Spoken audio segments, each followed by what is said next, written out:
மாண்புமிகு உறுப்பினர்களுக்கு நான் வருத்தத்துடன் ஒரு கருத்தை வெளியிட விரும்புகிறேன்.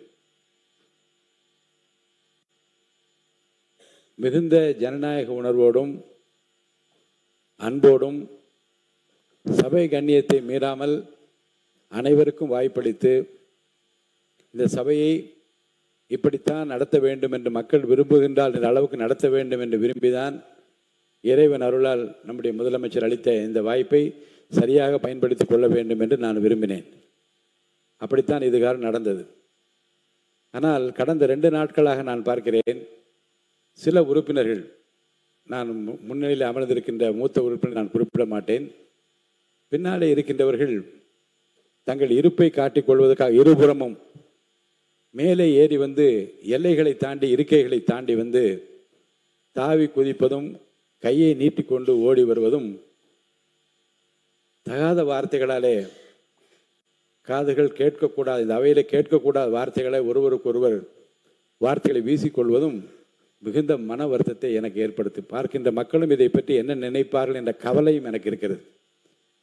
ஏன்னா நேரடி ஒளிபரப்பு போய்கொண்டே இருக்கிறது.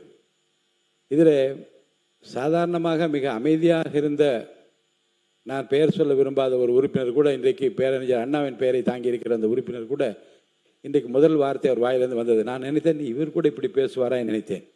அப்புறம் இந்த பக்கம் பார்த்தால் அதே வார்த்தையில் திருப்பி வார்த்தை வருகிறது. முன்னாலே வராதீர்கள் என்று சொன்ன பிறகு நம்முடைய உறுப்பினர் ஆஸ்டின் அவர்கள் எனக்கு இருக்கை விட்டு எழுந்து வந்து இன்னும் அந்த எல்லையை தாண்டுவாரோ என்ற கவலையில் நான் ஆழ்ந்து கொண்டிருக்கிற அளவுக்கு வருகிறார். நான் எதை சாதிக்கப் போகிறேன், எதை நோக்கி இது போய்கொண்டிருக்கிறது, எண்ணத்தையும் உங்களுக்குள்ளே நீங்கள் வைத்துக் கொள்ள வேண்டும் என்று நான் கேட்டுக்கொள்கிறேன். இது முறை அல்ல.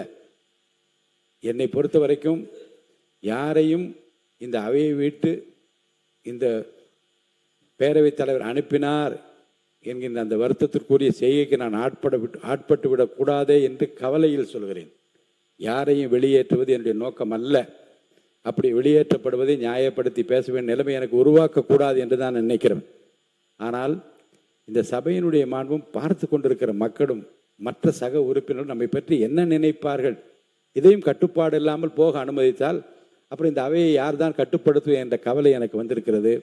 நான் மீண்டும் சொல்கிறேன், இந்த அவை மரபையும் கண்ணியத்தையும் கௌரவத்தையும் காப்பாற்ற வேண்டிய பொறுப்பு ஆளுங்கட்சிக்கு இருக்கிறது, எதிர்கட்சிக்கு இருக்கிறது.